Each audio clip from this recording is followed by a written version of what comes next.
অবশ্যই জড়িত। স্বরাষ্ট্র উপদেষ্টা যদি জড়িত না হয়, যেদিন আমাদের নূর ভাইয়ের উপরে হামলা হয়েছে আপনারা দেখছেন যে প্রত্যক্ষ সাক্ষী থাকার পরেও, ভিডিও ফুটেজ থাকার পরেও কেন তারা এত সময় নিল, কেন তারা 15 দিন সময় নিল, তারপরেও 15 দিন সময় নেওয়ার পরে স্টিল নাও এখন পর্যন্ত কেন তারা এটা রিপোর্ট, তদন্ত রিপোর্ট আমাদেরকে দেওয়া হলো না। এবং যারা নূর ভাইকে আহত করছে এবং যারা মারছে, যারা রক্ত ঝরাইছে, প্রত্যেকটা সেনাবাহিনীর ফুটেজে আপনারা দেখবেন যে বিভিন্ন মিডিয়াতে আমরা দেখছি তাদেরকে চিহ্নিত করা যাচ্ছে। তাহলে এত সময় তারা কেন নিচ্ছে, তাদের দুর্বলতাটা কোথায়?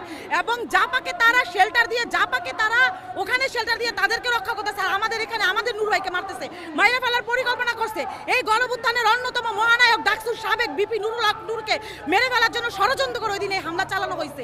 আমরা এটা স্পষ্ট, এবং আরো স্পষ্ট যে যেই দিন আপনার এই নূর ভাই যখন আহত হলো, যখন আমরা হসপিটালে গেছি, যখন আমরা ঢাকা মেডিকেল গেছি, ঢাকা মেডিকেল থেকে অনেকজন আপনারা দেখতে গেছে, আসিফ নজরুল স্যার অনেকে দেখতে গেছে, তারা আশ্বাস দিচ্ছে যে নূর ভাইকে কিছুদিনের মধ্যে বিদেশ পাঠানো হবে উন্নত চিকিৎসার জন্য।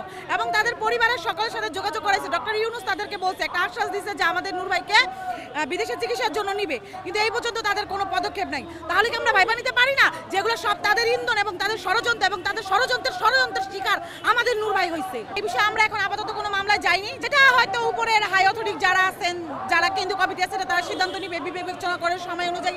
এখন যেহেতু ডক্টর ইউনুস একটা সময় দিয়েছে যে আমরা এই সময়টার মধ্যে করব, তারপর দেখি কি করে, তারপরে না হলে আমরা রাজনীতি করলে তো চেইন অফ দ্য কমান্ড মানতেই হবে। আপনারা দেখছেন যে আমাদের নূর ভাই কিন্তু সবসময় মার খাইছে, সে শুরু থেকে সে মার খাইতেছে, মানে মার খাইতে খাইতে তার এমন একটা অবস্থা হয়েছে, সে কিন্তু ধৈর্যের পরিচয় অনেক দিচ্ছে। আমরা তার সংগঠনের আমরা কর্মী, আমরা হইলাম নূরের সেনা, ভয় করি না বুলেট বোম, এমনই একটা বিষয়। এখন তার ধৈর্যের পরিচয় সে দিচ্ছে, আমরাও দিচ্ছি আমাদের দল থেকে। আমাদের যেহেতু একটা আশ্বাস দেওয়া হয়েছে যে ওই অন্তর্বর্তী সরকার একটা কিছু করবে, তারপরে বাকিটা আমরা পদক্ষেপ নিব। আমরা কি যমুনা ঘেরাও করবো, নাকি আমরা সচিবালয় ঘেরাও করবো, না আমরা মামলা করবো? কোন মাধ্যমে বিচার যাবে? এটা প্রকাশ্য আপনি দেখতেছেন নূর ভাইকে মেরে ফেলার জন্য আপনার একটা আক্রমণ করা হয়েছে, এটা তো একটা মার্ডার কেসের একটা আপনার মামলা হবে। এবং তারা সেনাবাহিনী কি চিনে না? আমাদের নূর ভাইকে কি সেনাবাহিনী চিনে না? সে যে সতর্কিতভাবে হামলা করলো, হ্যাঁ মারতো, আমাদের আরো যারা কর্মী আসলো মারতো, সেটা করে আসতে ছিল না। কিন্তু গণঅভ্যুত্থানের মূল ফ্রন্ট লাইনের একজন গণঅভ্যুত্থানের মহানায়ক, তাকে এসে তারা হামলা করছে একদম প্রকাশ্য। আর আপনার নাকের হাড় দিয়ে এখান থেকে পুরো চুরমাচুর করে ফেলছে, তার ব্রেন ড্যামেজ করে দেওয়ার জন্য ষড়যন্ত্র করে তাকে লাঠি দিয়ে গুতায় কোচায় মারছে। আমি ছিলাম, আমি এখানেই ছিলাম, আমাদের দুপুরে মিছিল ছিল, তারপরে মশাল মিছিল ছিল, আমি এখানেই ছিলাম।